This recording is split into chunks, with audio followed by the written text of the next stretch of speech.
Yeah, what's up les amis? J'espère que vous allez potatoes. Aujourd'hui, on reçoit pour ce podcast Monsieur H, voilà, qui est un disciple KarmaFit depuis plusieurs mois, voire même depuis presque un an.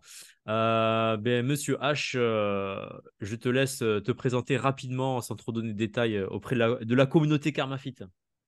Bien le bonjour à tous. Du coup, je m'appelle Mister H et ça fait bientôt un an un peu plus d'un an et demi que je me prépare pour rejoindre le premier PIMA. Donc j'ai commencé ma préparation tout seul, un peu à l'aveugle. Et puis par des concours de circonstances et avec le destin, je suis tombé sur KarmaFit du coup qui m'a accompagné depuis maintenant un an. Et là, je viens de passer mes CSO qui ont été validés et je rencontre le premier PIMA pour les entretiens le 4 décembre. Voilà, félicitations, donc tu as réussi les CSO. Ouais, génial. On en parlera après des performances que tu as fait au CSO. Du coup, tu t'entraînais tout seul depuis un long moment. D'ailleurs, ça faisait combien de temps que tu t'entraînais tout seul comme ça? J'ai commencé, j'ai fait 6 mois tout seul. Ok. C'est un peu chaotique. Déjà, il y avait beaucoup d'épreuves et puis j'avais pas du tout les compétences pour savoir comment m'améliorer sur tel ou tel point. Hmm. Du coup, j'ai beaucoup fait de course à pied avec de la course de fond, mais pas forcément un gros rythme. Et après, je faisais de la salle.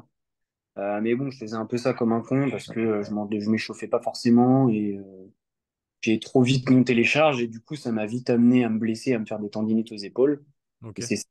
Et prendre conscience que là, j'étais pas du tout sur le droit chemin et qu'il fallait vraiment que je me professionnalise sur ma préparation. Et c'était quoi tes performances avant de qu'on bosse ensemble au tout début? Avant qu'on bosse ensemble, je faisais palier 10, je faisais 10 tractions et je devais faire 30, 40 pompes clean. Et en squat, je devais être à 50 squats en 1 minute. Ok, ouais. Bon, ça va, c'est correct. Donc 10 tractions, pas les 10 au lieu que léger, 50 squats en minute, ça va, c'est correct pour un gars qui s'entraîne tout seul de son côté quand même. J'étais dans la douleur et surtout, c'était pas du tout un entraînement qui me permettait de durer sur la longueur. Et Ouais. j'avais zéro endurance, enfin, condition physique dans le sens où aucune endurance musculaire. Et d'ailleurs, c'est ce qui s'est produit quand je suis allé te voir la première fois. Hmm. C'est que je faisais comme un popcorn au bout de 5 minutes et je me suis fait rouler dessus pendant les 3 jours. Et c'est vraiment ce point-là qui a vachement évolué sur la suite. Ouais, c'est quand t'es venu, c'était quoi que t'avais fait? C'était le coaching week avec moi, c'est ça, je crois, c'était en été, hein?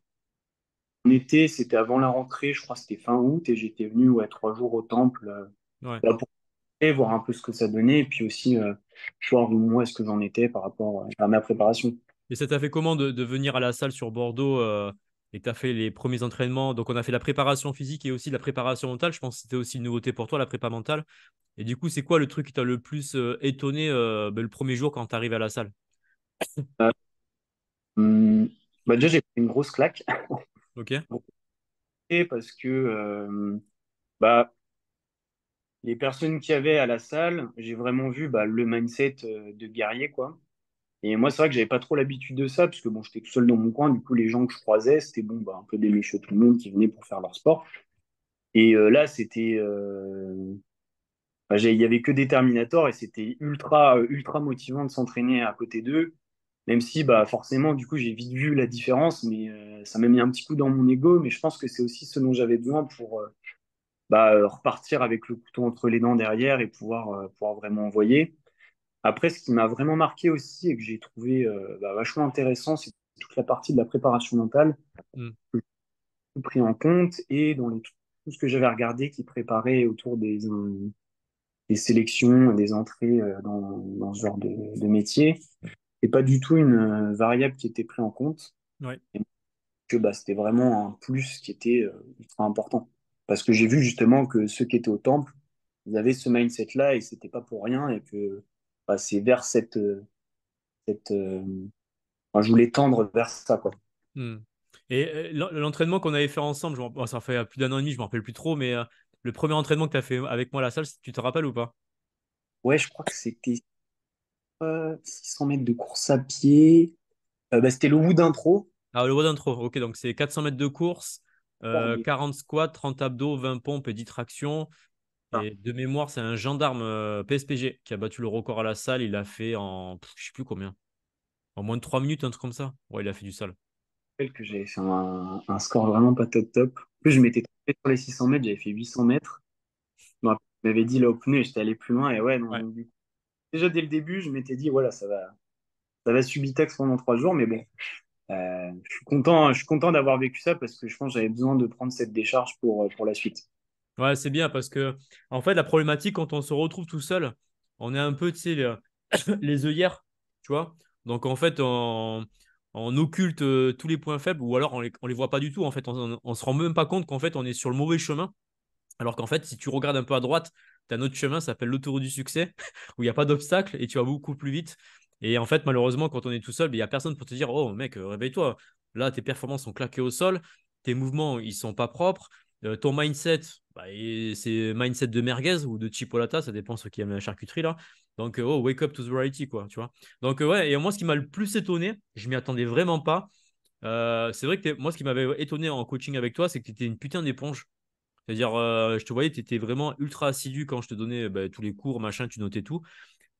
Mais ce qui m'a encore plus étonné, c'est en fait quand tu as assimilé toutes les informations après le stage et qu'en fait, après, on a commencé à travailler ensemble en coaching individuel, tout ça, et que, en fait, tu étais en mode.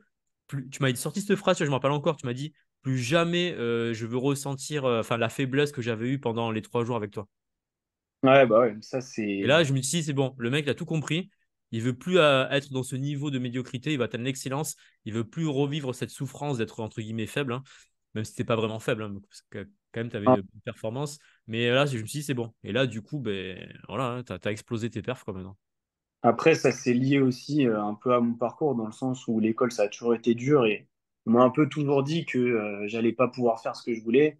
Et c'est là où là, je réalise maintenant que bah, les premières étapes sont passées et qu'il y a des vrais résultats, de m'affranchir, tu vois, de toutes ces croyances limitantes et d'oser bah, aller jusqu'au bout de ce projet.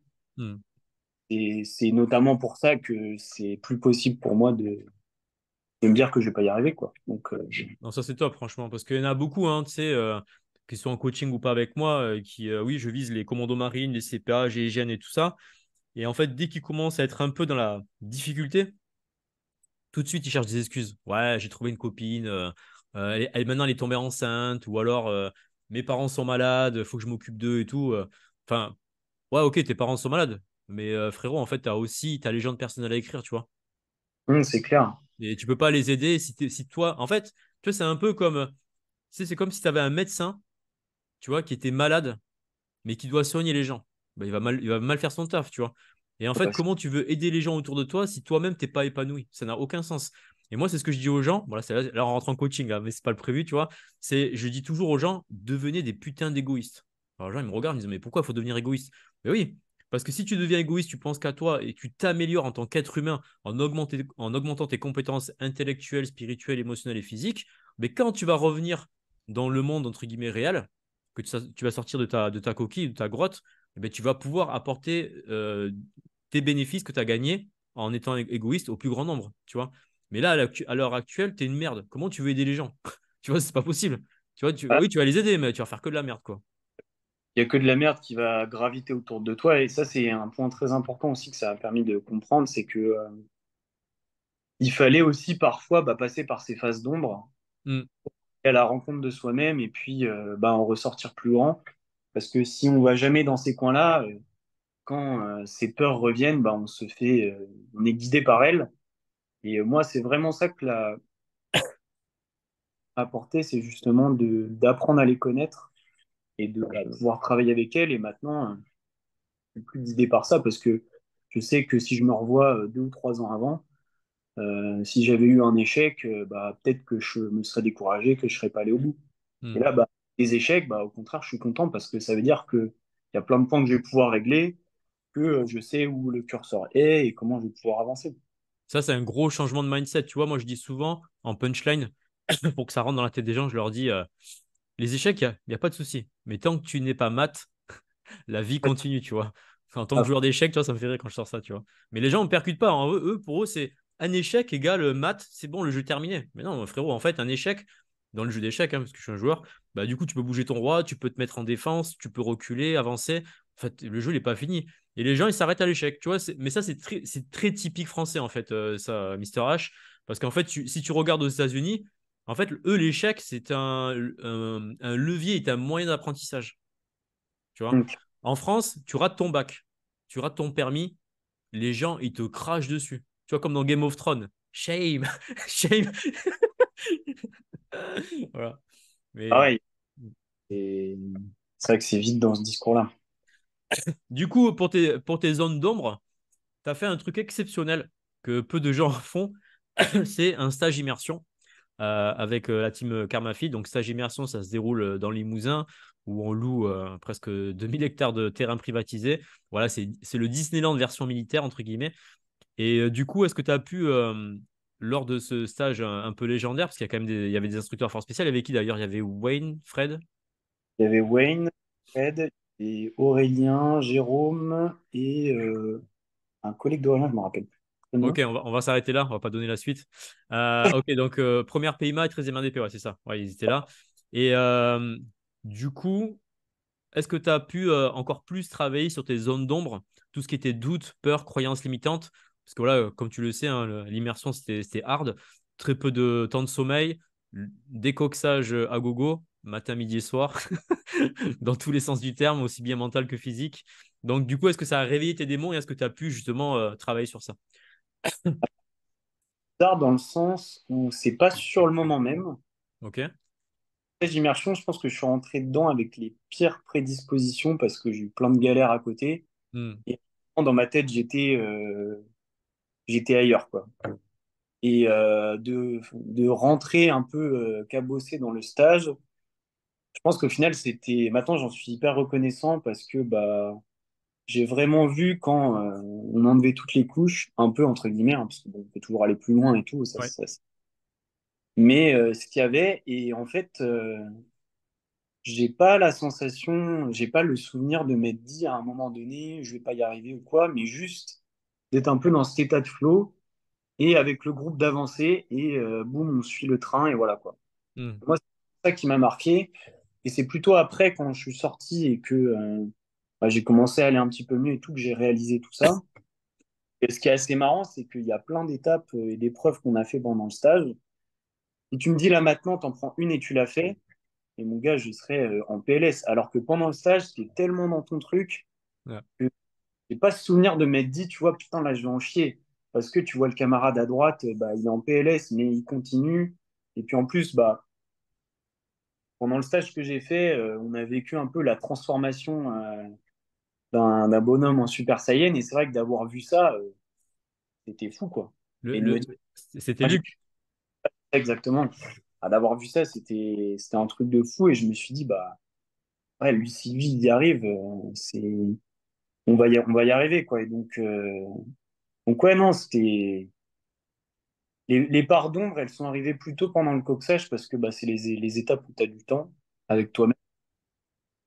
Et après, je sais que ce qui m'a beaucoup aidé, moi, c'est l'hypnose et la méditation. Et je me suis mis un peu dans une bulle pour passer cette étape. Mais je suis super reconnaissant de l'avoir vécu parce que je sais que dans les situations difficiles, j'arrive à un peu me rendre hermétique à tout ça pour traverser les étapes difficiles. Et c'est Hmm. ça que je retiens surtout. Bon, après, bien évidemment, j'ai subi taxe hein, comme les autres, hein. Ça ne veut pas dire que passer tranquillou, mais ces deux trucs-là ouais, m'ont vachement aidé. Je sais que ça m'aidera pour tout le reste de ma vie, quoi. Ouais, parce qu'en fait, ce qu'on aborde lors de l'immersion, c'est des outils qui sont aussi bien utiles dans le domaine professionnel que dans le domaine personnel. Ça, tu peux Ouais. l'appliquer, tout ce que tu as vécu, tu peux l'appliquer même dans le personnel. Bon, euh, dans le monde personnel, tu te fais coxer, ouais, c'est un peu bizarre, mais bon. Mais bon, tu as compris. Voilà, voilà. Quand on avait fait l'atelier force mentale et coxage mental, ben, ça, techniquement, dans le monde Ah pro, oui. tu peux le vivre en dehors du monde militaire. Ça c'est. Et j'ai plein d'exemples sur ça. Et du coup, quel est l'atelier que tu as le plus kiffé avec les instructeurs pendant l'immersion? Et que j'ai plus aimé, Ou avec moi aussi, hein. bah, je pense que c'était.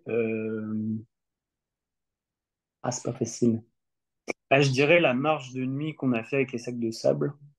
Ouais, ouais, celui-là était chaud, hein. Je connaissais pas la distance, Mm. commençait à être un peu KO. Et, euh, et ouais, je pense que c'est là où un peu tout le monde dans sa tête a pu avoir un moment de fracture parce que c'était dur, il faisait froid, on était mouillé, on avait faim, on avait sommeil et puis on se faisait punir bêtement pour des trucs de merde. Et du coup, ça augmentait la frustration et tout, mais c'est chouette d'avoir vu que tout le monde restait soudé et que le mouvement d'équipe faisait que ça allait le faire. Mais ouais, sur le moment, c'était marquant parce que ouais, c'était vraiment c'était dur. Ça, c'est marrant parce que dans tous les stages, en plus, moi, j'adore m'occuper de la marche. À la base, je déteste ça, mais pour les camps d'entraînement, je ne les fais pas. À chaque fois, c'est les personnes ressources ou les instructeurs qui le font. Mais je sais pas, pour l'immersion, ça, je suis grave mais je te jure, j'ai une excitation de ouf. Je prends mon petit café, je dis les gars, je vais m'occuper des stagiaires, let's go, on va faire la marche de l'infini au-delà. Et je kiffe de ouf parce qu'en fait, là, pour moi, c'est un jeu. Bon, ceux qui vont écouter le podcast, du coup, ils vont comprendre. Voilà. Mais en gros, moi, mon but, c'est de faire craquer les stagiaires, en fait, tu vois. Parce qu'ils connaissent pas la distance, ils savent pas le poids des sacs. Tu vois, ils savent pas parce que je leur dis, allez, tu prends le sac et tu le mets sur le dos. En plus, tu as ton sac à dos aussi à porter. Donc, tu peux très vite arriver à 50-60 kilos. Du coup, tu retardes tout le groupe. Enfin, bref, franchement, c'est l'Afghanistan, la marche commando. Mais c'est vraiment très formateur parce que justement, on pousse l'organisme et le mental très loin. Et c'est là où j'ai eu de très, très belles pépites qui ont brillé pendant les marches. Alors, pas pendant votre stage, mais dans d'autres stages. Je pourrais pas citer le nom parce que le gars est rentré dans les forces spéciales maintenant. Mais ouais, il y a des gars, en fait, dans ces moments-là, ils prennent tout le leadership du groupe et ils font avancer le groupe, quoi, tu vois. Et Ah, du non, non. coup, quel est l'atelier que tu as le moins kiffé? Le moins kiffé, je dirais c'était peut-être plutôt la partie où on faisait de l'airsoft. Ok. Je pense que j'aurais préféré qu'on tape un gros wood ou qu'on se mette un peu plus dans le dur. Bon après j'adore ça parce que j'en fais à côté bien sûr, donc ça c'est cool. Mais je pense que c'était pas vraiment ce que j'étais venu chercher dans le sens où vu que j'avais fait Karma Ops avant, où là vraiment c'était axé là-dessus, Ouais, c'est pour ça. chez ça. Là j'étais plutôt venu chercher aller chercher mes limites et voilà, je trouve que peut-être ça aurait pu laisser place à un autre atelier plus. Ouais, mais parce que toi, tu as une particularité, c'est que tu as fait un autre stage avec moi qui s'appelle Karma Ops, où là, je t'ai quand même sorti une équipe, mec, du Turfu. Tu avais un gars du premier PIMA, Commando Marine Hubert, 13e RDP, 21 RIMA. Et bon, l'autre instructeur, je peux pas le dire. Voilà, mais il y avait quand même 4 mecs énervés. Et en fait, 3 jours de tir non-stop, CQB, infiltration, ouverture d'angle, etc. Et forcément, tu arrives à l'immersion où on fait une partie airsoft. Tu te dis, ouais, bah, c'est bon, j'ai déjà poncé le game, quoi. Mais je comprends. Mais en fait, tu sais, à la base, enfin, je crois que je ne l'avais pas dit, mais Karma Ops vient de l'immersion, en fait, à la base. Ok, d'accord. Parce Oui, parce que que quand on a commencé à faire les ateliers, parce qu'au tout début des immersions, on faisait pas trop de CQB parce que j'avais pas de matériel. Maintenant, voilà, on a tout, hein. On a des PA, des HK, des boucliers d'intervention du premier PIMA, tout ça. Ça, c'est grave stylé. Et d'autres trucs, mais ça, je peux pas le dire en vocal. Euh, le truc, c'est que en fait, on a vu avec les instructeurs que les stagiaires, quand on faisait ça, mec, ils étaient dingues, les mecs, tu vois, ça sautait partout, les mecs étaient surexcités. Et je me suis dit, avec les instructeurs, les gars, vous êtes chaud pour qu'on fasse un Karma Ops où on fait que du CQB pendant 3 jours. Et les gars, ils m'ont dit, vas-y, let's go. Et en fait, ça vient de là, ça vient de l'immersion, en fait, à la base. En fait, on a d'accord. repris l'atelier que tu as fait de l'immersion, mais on l'a transformé carrément en stage de 3 jours. Ouais, non, c'est clair. Mais après, je suis sûr que tous les autres, ils ont kiffé de ouf. Mais même Ouais. moi, j'ai kiffé. Ça, c'est sûr, hein, j'ai kiffé. Mais c'est vrai que vu que je l'avais fait avant, personnellement, tu vois, c'était pas la même comparaison. Donc, Ok. Et en cours de développement personnel, qu'est-ce que tu as kiffé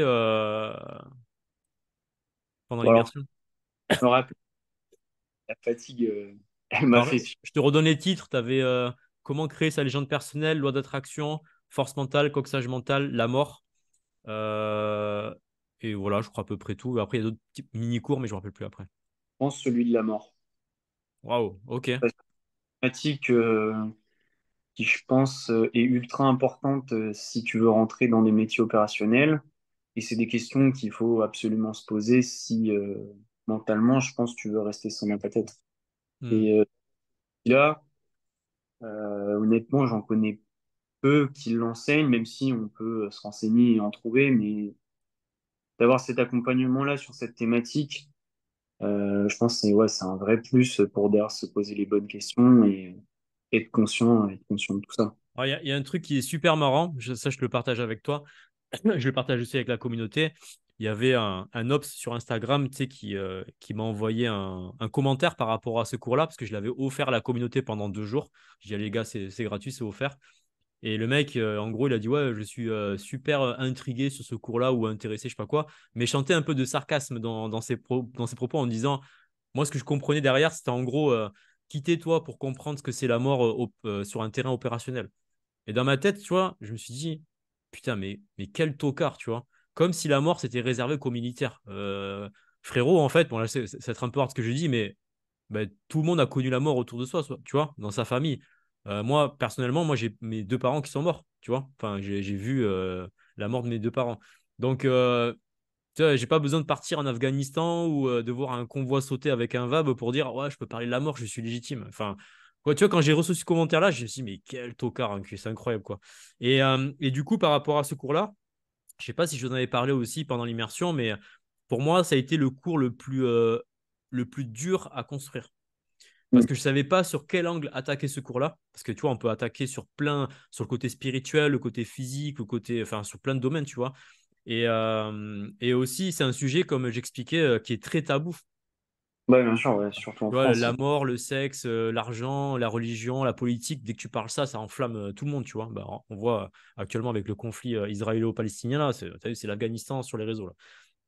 Donc, du coup, je me suis dit, waouh, comment je vais aborder ça sans toucher la sensibilité des gens, sans toucher aussi les gens qui sont croyants, tu sais, les gens qui sont religieux, qui sont peut-être dans l'islam ou les trucs chrétiens, etc. Il faut que je fasse un truc neutre. Ouais, franchement, mec, c'était chaud parce que tu as vu, à la fin, je vous donne un outil technique pour pouvoir gérer au niveau émotionnel tout ça. Et je me suis dit, il y en a, ils vont peut-être bugger sur ça, ils vont dire, ouais, je suis pas trop d'accord avec ça. Et en fait, non, tout le monde a joué le jeu et tout le monde a kiffé, quoi. Ouais, non, non, non, franchement, grosse pépite. Donc, Bon, mais vraiment, je te jure, j'ai galéré, hein, parce que j'ai fait énormément de recherches, de lectures et tout. Je crois de mémoire, ça a dû me prendre presque ouais, entre 10 à 14 heures de travail juste pour faire même pas 1 heure de cours, il fait quoi, 40 minutes le cours, un truc comme ça. En fait, ouais, mais j'ai énormément étudié pour récupérer vraiment le nectar de ce que je pouvais vous donner, en fait, tu vois. et je pense que beaucoup pendant le stage d'ailleurs ont été beaucoup marqués par ce cours-là. Il y en a, ils se sont endormis aussi. Parti pendant un petit moment, mais ouais. Je crois que c'était Novak, je crois, un truc comme ça. Ouais, c'était Novak. Il était debout et en fait, je crois que tu l'as pas vu, mais il était debout.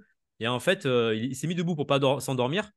Et en fait, quand on a fait l'exercice, parce que l'exercice, c'est un exercice de méditation, de visualisation par rapport à la mort qui est extrêmement puissant, mais je ne vais pas rentrer en détail parce que voilà, en fait, il a commencé à mettre le pied en avant, il a failli se casser la gueule. J'ai fait, oh putain, je dis, tu veux un café? Tout fait, non, c'est bon, je vais tenir et tout ça.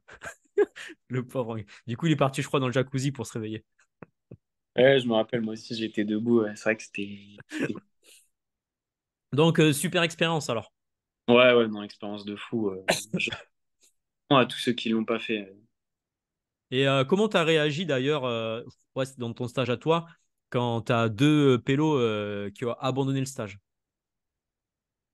Euh, Bah, je me suis dit que je voulais pas faire partie d'eux, d'un Ok. côté. Et ça m'a boosté dans le sens où je me dis, faut pas lâcher. Waouh, ok.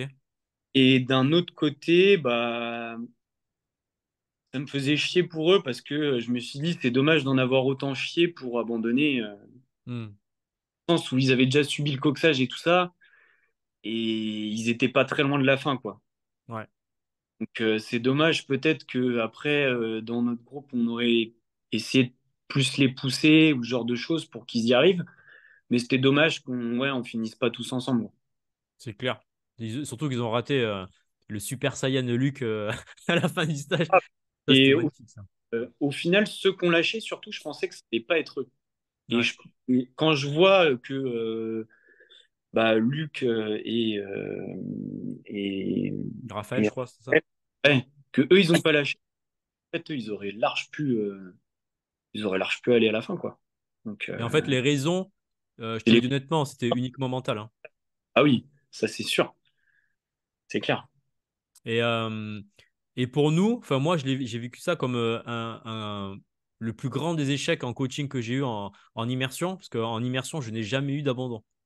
Vraiment, en fait, c'est la première fois que j'ai eu deux abandons en plus d'affilée. Enfin, dire, l'autre, il arrive, j'abandonne, et 10 minutes après, l'autre, il fait j'abandonne aussi. Je dis, ouais, laisse tomber, ils vont contaminer tout le groupe, tu vois, les mecs. Et en fait, moi, j'ai vraiment attrapé le seum par rapport à ça, parce que dans certains camps d'entraînement et stages, je ne dirais pas avec qui, voilà, avec certains concurrents, voilà. Leur but, c'est de détruire les stagiaires. Nous, c'est pas vraiment le but. Nous, le but, c'est d'instruire les stagiaires et de les faire progresser. En fait, il faut qu'ils flirtent avec le rouge, Bien c'est-à-dire le sûr. rouge mental et physique, mais il ne faut pas qu'il soit en rupture, en fait, tu vois. Et moi, quand un mec me dit j'abandonne, je fais ah putain, merde, j'ai mal géré Ouais, le cursus. Et c'est con parce que le mec, il va rater plein de cours, plein d'ateliers, plein de pépites avec les instructeurs force spéciale et tout ça. Et en fait, moi, je dis c'est ma faute. Tu vois, j'aurais dû le voir, j'aurais dû anticiper. Mais bon, c'est comme ça. Après, c'était un peu particulier votre stage parce qu'avec les instructeurs, quand ils sont arrivés le vendredi, j'ai dit les gars, je veux que ce soit le stage le plus dur. Comme ça, tu nous avais dit avant qu'on Ouais. allait. Mais t'as vu, j'avais annoncé la couleur, hein. J'avais dit les gars, là, je veux que. Je lui dis là, les autres stages, c'était dur. Mais là, là, avec les instructeurs, on a discuté entre nous. On va vraiment pousser le cursus à un autre niveau. Mais t'as vu le nombre de ramassages que vous avez fait, mais c'était incroyable. J'avais jamais vu ça, quoi. C'est ça, hein.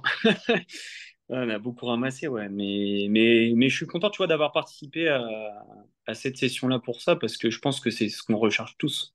Hmm. Et c'est ça qui est chouette. Moi, je me rappelle un moment qui m'a marqué au tout début, quand on passe dans la boue et qu'on se met en position de gainage, bah, celui qui arrive à côté de moi, il me regarde, il me dit, ah, là, on est bien, mon gars, tu vois. Et je me dis, bah ouais, en fait, on est tous là pour ça. Hmm. Donc, c'est chouette.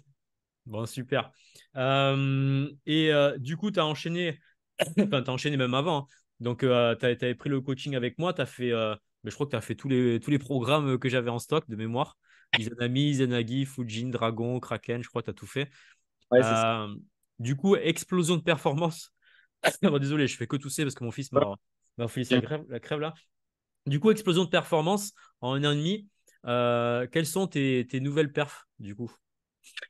Bah là, au 8 kills TAP, je suis à 35 minutes. 35 minutes sur le 8 qu'il t'a tapé, Ouais, avec 11 kilos sur le dos, quoi.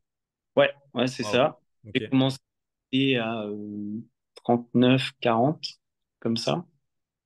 Au niveau des tractions, je suis passé à 20 tractions bien clean. Pour les pompes, j'arrive à en enchaîner 90 sans m'arrêter et 100 quand je suis en forme. Pour les squats, j'arrive à monter ouais, à 65, 66. Et pour les abdos, j'ai un petit problème là-dessus parce que j'ai vraiment une mobilité éclatée au niveau des hanches, mais Hmm. j'arrive à et ouais, autour de 40-50, là où avant j'en faisais 30. Ouais. Bon, après, Mais l'endurance musculaire et surtout hmm. dans la Pour, pour- j'arrive j'arrive beaucoup mieux à attaquer les entraînements avec hmm. la vaincre ce que j'avais pas forcément tout le temps avant, quoi. Pour les abdos, bon, ça, on verra à la fin du podcast. Je te donnerai des techniques tu sais, pour pouvoir étirer et gagner en mobilité. Et pareil, par contre, pour les abdos, il faut vraiment que tu augmentes plus. C'est 40 Ouais. d'affilée ou c'est sur 3 minutes? Non, d'affilée. Ouais, ça va, ouais, ça va. Moi, je pense que tu peux largement t'améliorer. Mais on fera des tests par rapport à ça. Et même pour les tractions, 20, c'est bien, mais il faudrait que tu montes au moins à 25, quoi, tu vois. Ouais, c'est clair. Voilà. Mais après, tu connais, tu as tous les protocoles, genre muscu, road to me pull-up, pull-up ladder et tout ça. Moi, ce que je te recommande, c'est de faire les trois bonus par semaine. Je crois que je t'en ai parlé ou pas de ça? Non, je crois pas. Ok, bon, on verra ça en off. Alors, je vais pas dire ça en vocal. Bon, c'est petites techniques secrètes Karma Fit. Mais voilà, il y a 3 bonus par semaine à faire cette fois-ci avec gilet lesté. On en parlera après, je t'expliquerai pourquoi. Ok, et du coup, donc, tu as passé tes CSO. Tu les Ouais. as passés où, sur Bordeaux ou sur Paris? Non, sur Paris, à Vincennes. Ok. Donc, du coup, tu as fait quoi? Tu as fait 20 tractions, pas les 12 lucs légers et 60 squats, quoi. J'ai palier 12 au luc léger, j'ai fait 17 tractions, il y en a 3 qui ont été refusées. Ok. Ça, je pense, c'est un peu avec la pression et tout ça. Puis bon, vu que je m'entraîne tout seul, tu sais, parfois, bon, même si tu te mets en condition, tu as forcément des fois où tu vois pas les petites erreurs, les machins. Ouais. Là, et j'ai fait 63 squats. Ok. Alors, je te rassure, à la PMPFS, ils sont beaucoup moins stricts sur les tractions qu'au CSO. Pourquoi il y a une telle différence de, merde, de comptage, j'allais dire, sur les tractions, je sais pas. Je sais pas, au CSO, ils sont hyper relous sur les tractions. Moi, j'ai coaché un mec qui avait un niveau de gymnastique en club. Le mec s'entraînait en club, en gym, barre parallèle, anneau, etc. Donc, le mec, il n'y avait pas plus propre que lui. Il avait fait 23 tractions, ils lui ont compté 17, quoi. Ouais, non, il shoot vite et puis marqué, ça dépend vachement aussi de l'examinateur que tu as. Ouais, c'est ça. Il suffit qu'il soit mal réveillé, qu'il n'ait pas pris son café et il te met la misère. À la PMPFS, c'est vraiment différent. Tu peux avoir un rythme déjà beaucoup plus rapide parce que c'est il faut marquer un temps de pause et tout ça. Ouais, PMPFS, t'es pas obligé et tu peux utiliser un peu le rebond au niveau des épaules. Donc voilà, c'est pas du tout les mêmes barèmes de notation et entre guillemets, c'est techniquement un peu plus facile à la PMPFS, même si le niveau est extrêmement élevé. Mais bon, ça, c'est pas le sujet du podcast. Si je commence à parler de la PMPFS, on en a pour 3 heures. Voilà. Donc, du coup, là, tu passes tes entretiens début décembre, tu m'as dit, sur Bordeaux cette fois-ci. ouais, le 4, Bordeaux. Ok. Comme je te disais en off avant que le podcast commence, ben on va bosser, on va dire, allez, une semaine avant les entretiens ensemble pour que tu sois opérationnel. Parce que comme je le répète souvent dans les réseaux sociaux, mais je crois que les gens, ils n'ont pas compris. Ils n'ont pas compris. Il n'y a que 20% de réussite aux entretiens à l'oral. D'ailleurs, pendant l'immersion, tu as eu ton entretien Ouais, avec Wayne. Avec Wayne, tu l'as vu, c'est ça?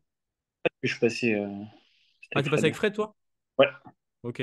Du coup, ça s'est passé comment quand tu as fait l'entretien avec lui, avec Fred du 13e RDP? Plutôt bien.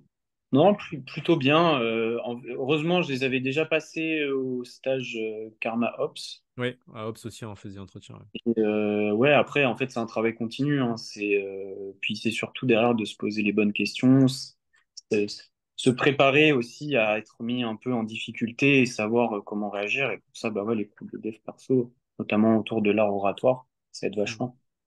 Ouais, parce que tu te vois là, sans toutes ces connaissances, sans l'expérience que tu as accumulée à travers tous les stages, arriver à l'entretien avec le gars du premier là. Non, bah c'est compliqué, sachant que je pense que j'aurais vite fait l'erreur de surtout me focaliser sur le physique et Hmm. de délester ce côté-là qui fait toute la différence. Je vais te raconter une histoire sur l'art oratoire, tu vas rigoler. Un jour, c'était il y a l'année dernière ou il y a 2 ans, j'ai 3 pélos qui arrivent à la salle. Donc c'est Max, enfin je sais qu'il y en a qui s'appelait Max, bon, après les autres, je ne me rappelle plus leur prénom. Et les trois, ils veulent aller au 13e RDP. Donc ils me disent, voilà Aurélien, on a réussi les tests pour le 13e RDP, on vient à la salle, on vient faire un entraînement, mais on ne sait pas si on s'inscrira ou pas. Tu vois, je suis ok, d'accord. Donc il fait leur entraînement et tout. Et à la fin, ils me disent, ben, on passe notre entretien pour le 13 dans 2 semaines, un truc comme ça. Et je les regarde droit dans les yeux, je dis, les gars, vous avez préparé votre art oratoire? Et les trois, ils me regardent, ils font, t'inquiète, ça passe. Et je dis, vous êtes sûr, hein, parce que les gars, moi, je sais comment ça se passe, c'est hyper chaud les entretiens. T'inquiète, ça passe. Ok. Donc, 3 semaines passent, machin, 4 semaines, 5 semaines, 6 semaines. Et au bout de, je crois, 6 ou 7 semaines, les mecs, ils reviennent à la salle, même, voire même 8 semaines. Et il me dit, ouais, Aurélien, tu te souviens? Ouais, il s'appelait Romain et Max, ouais, les deux. Et le troisième, je sais plus comment il s'appelait. Et ils me disent, tu te souviens de nous? On est venu il y a 2 mois de ça. Et je les regarde, je te jure, c'est vrai. Tu me connais comme je suis, tu sais, je suis franco quand je parle. Et je dis, les gars, me dites pas, vous avez échoué votre entretien. Et là, les deux ils me regardent, ils me disent, mais comment tu sais? Je dis, ben, vu votre gueule, déjà, ça se voit à 4 km que vous avez échoué. Et je vous avais même prévenu auparavant. Et là, ils me disent, ben ouais, on s'est fait éclater comme des merdes. Et carrément, ils ont été déclarés inaptes, enfin, en gros, inaptes définitifs pour le 13e RDP. Ah, Ouais. Du coup, ils ne pouvaient plus du tout postuler pour le 13. Donc, c'était carrément, tu vois, c'est pour te dire que carrément, les mecs, ils ont dégagé, tu vois. Et ils ont attrapé le seum, ils se sont inscrits avec moi. Donc, je les ai coachés, je crois, pendant 5 mois. Donc, je les ai transformés en machine de guerre. Les mecs, des fois, tu les voyais en story, les mecs, ils avaient grave gonflé, ils avaient, même en cardio, c'était devenu des monstres.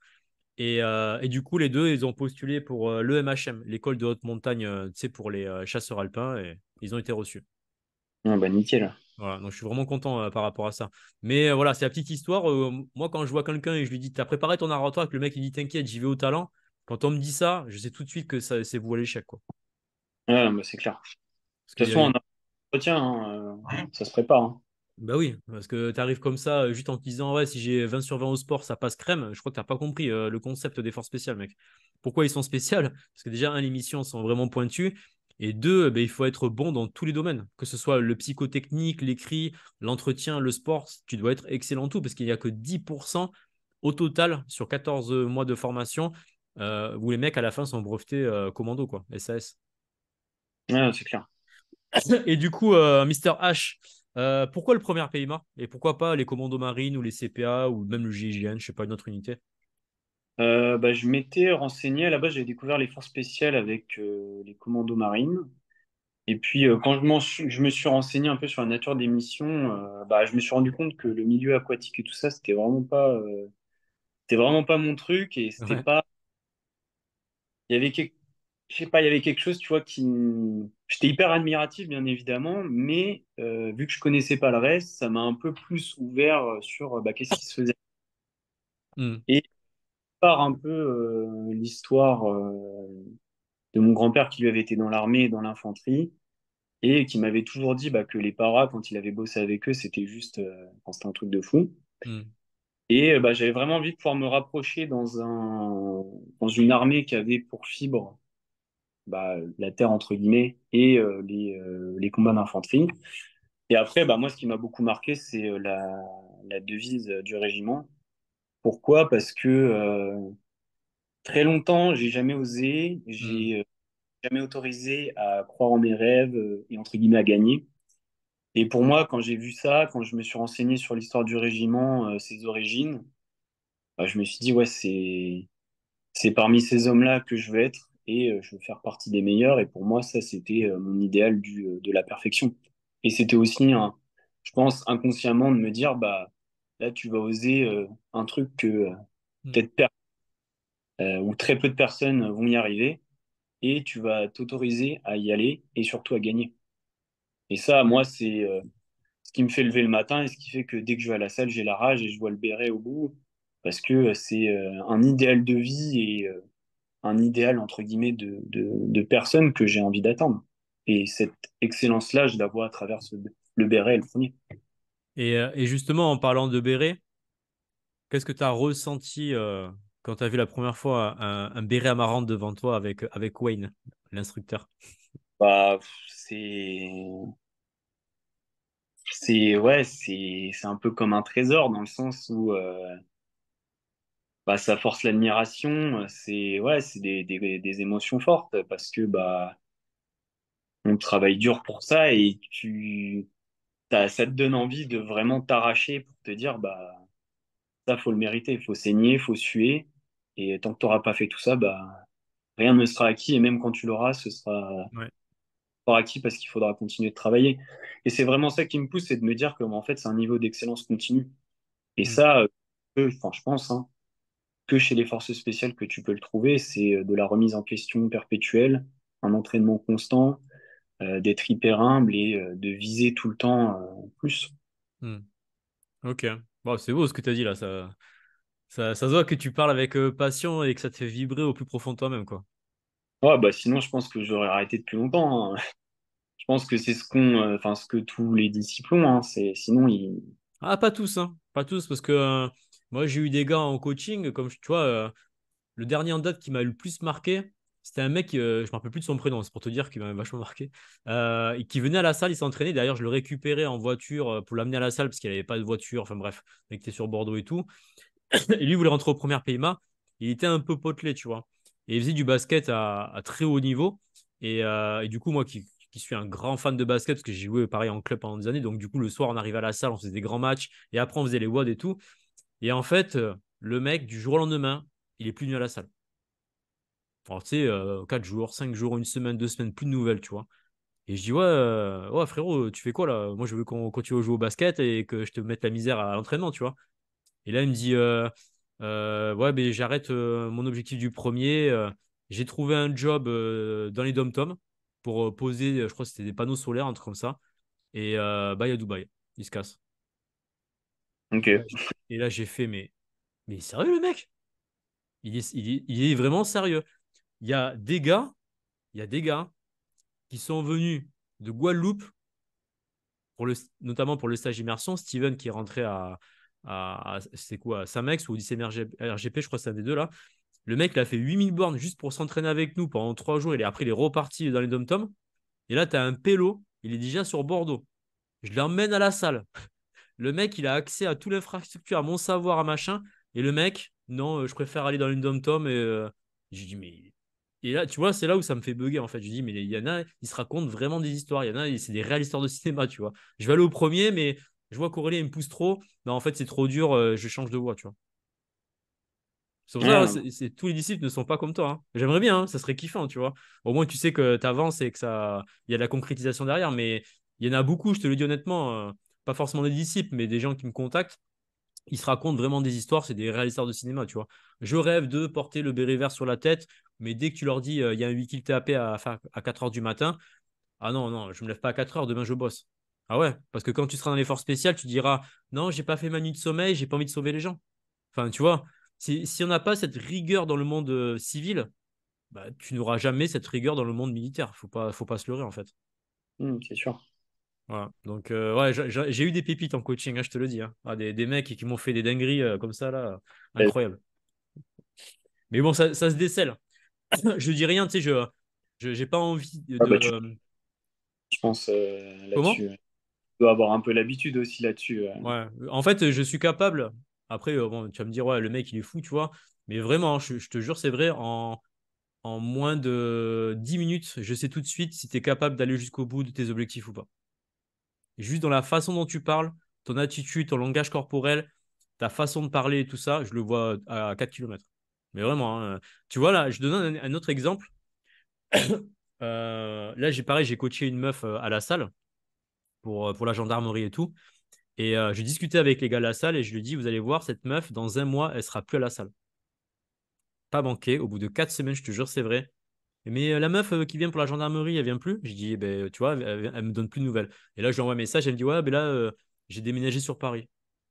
Je fais, ben, préviens, tu vois, enfin, je sais pas, tu me dis que tu t'entraînes avec nous pendant 4 mois et là, tu es sur Paris, je comprends pas le concept. Mais je l'avais prévenu. Je savais dès la Ouais. première séance, je l'ai dit au gars, je dis, je le sens, je suis quelqu'un d'extrêmement instinctif, je ressens les choses. Je dis, elle, au bout de 4 semaines, elle tiendra pas.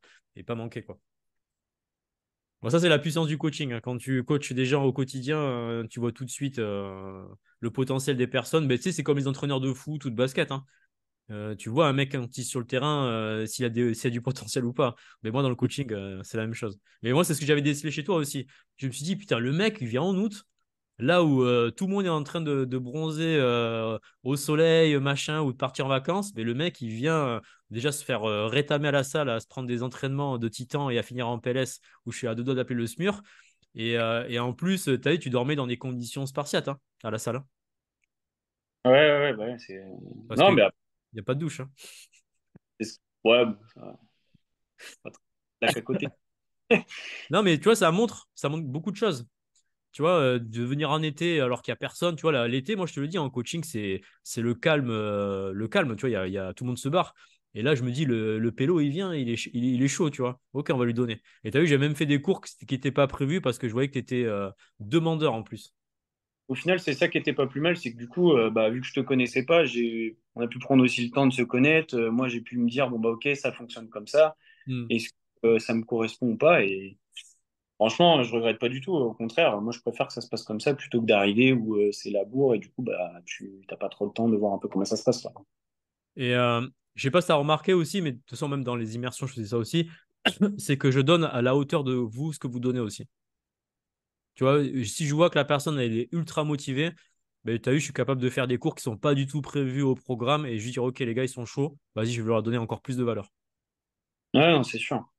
Donc, C'est sûr. ouais, ouais, je m'adapte aux personnes. J'ai déjà eu des stages, notamment à l'immersion 5. Voilà, ceux qui écouteront, les auditeurs qui ont fait partie de l'immersion 5, les gars, vous étiez des putains de merguez. Oh, mec, putain, cette immersion 5, je des cauchemars, putain. Les mecs, ils avaient pas envie. Je dis, les gars, on fait un cours, non, on va dormir. Bon, ok, ben, moi, je m'en fous. À la fin du stage, je suis payé pareil. Vous voulez dormir, ben, vous allez dormir. Voilà, mais ça, c'est le seul stage où j'ai pété les plombs. Mais voilà. Sinon, après, j'ai que des stagiaires en or qui sont déterminés à réussir. Donc, ça, c'est top, quoi. Voilà. Et du coup, qu'est-ce que je voulais te dire aussi? Euh, On va finir sur, parce que là, ouais, ça fait déjà 50 minutes. J'ai même pas vu. T'as vu le temps passer ou pas là? Bah non, non, non, bah C'est forcément. incroyable. Du coup, on va finir sur une note fort sympathique que j'ai fait avec aussi Mister Nono sur le podcast d'avant là. Si tu avais un conseil à donner auprès des auditeurs sur leur préparation pour les concours, quel serait ton conseil ultime pour toi? De se forger une discipline à toute épreuve et de pas compter sur sa motivation parce que la motivation, c'est quelque chose qui fluctue. Alors que si on se forge d'une bonne discipline, peu importe les conditions et les facteurs extérieurs, on ira faire ce qu'il faut. Je rigole parce que Nono, il a dit la même chose au podcast précédent.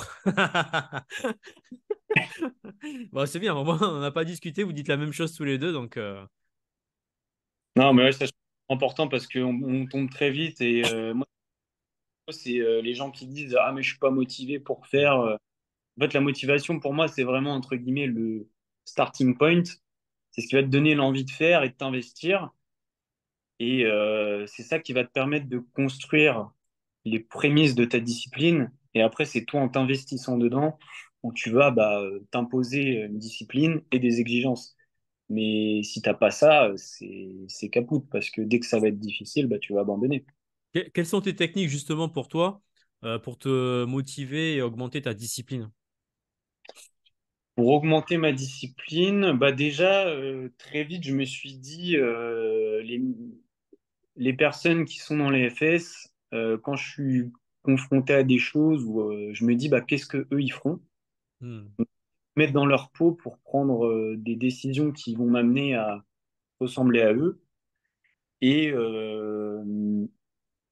après, c'est pas se laisser faire des petits changements dans ses routines pour, euh, pour être plus performant, changer son quotidien.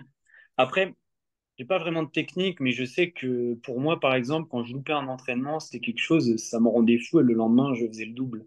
Donc je pense que c'est arriver à toucher le petit bouton dans sa tête qui fait que bam, il y a deux fils qui touchent et hop, on y va, quoi. Hmm. Je pense aussi le fait est que comme tu as une programmation, un planning à respecter, Ouais. et en fait tu te dis putain merde, si j'ai raté l'entraînement, va falloir que je le rattrape et tout. Et en fait c'est un peu comme le taf. Tu sais, tu rates une journée de taf, tu dis putain, demain il va falloir que je fasse le double de taf pour rattraper tout ça et tu te sens pas à l'aise parce que t'as un template à respecter. Et du coup, ben, ça te pousse à être toujours dans l'action, quoi. Ouais, non, c'est clair. Et puis après aussi, je pense qu'il y a un truc, c'est qu'il faut pas avoir peur de sacrifier et pas avoir peur de se dire que bah, à des moments, ça va pas. Parce que c'est ces moments-là qui, au final, forgent le plus et qui te permettront d'atteindre.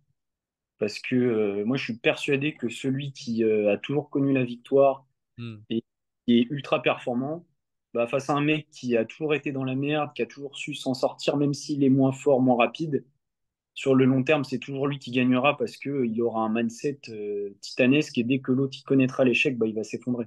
Hmm. Et t'as entièrement raison. C'est ce que m'a dit Wayne du Premier Payma et Tony Commando Marine. Ils m'ont dit la même chose. Ils m'ont dit un truc qui est super marrant, c'est toujours les plus forts qui partent en premier, physiquement.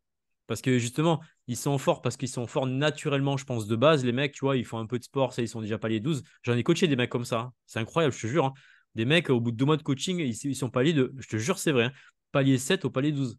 Je dis, mais les mecs, ils se dopent ou quoi? C'est pas possible, quoi. Mais ça existe, il y a des gens comme ça. Mais la problématique, c'est que comme leur progression elle est extrêmement rapide et qu'ils n'ont jamais connu le doute, les peurs, les croyances limitantes, les échecs, ben, le jour où ça commence à être dur, ben, ils ne savent pas comment réagir par rapport à ça. Ils ont pas les ressources mentales pour aller de l'avant, quoi. Ouais, non, c'est clair. Donc, Donc, ouais, ouais, non, tu as entièrement raison par rapport à ça, ouais. Ok. Ben, écoute, merci Mister H pour ces 55 minutes de partage d'expérience et de tips. Donc j'espère que la communauté va pouvoir en tirer le plus grand bien pour leur profit personnel. Et on se retrouvera, ben, je pense, très prochainement pour un nouveau podcast. N'oubliez pas aussi les amis de rester des leaders dans l'action. C'est le plus important au quotidien. Allez, ciao! oh, merci beaucoup. Ouais.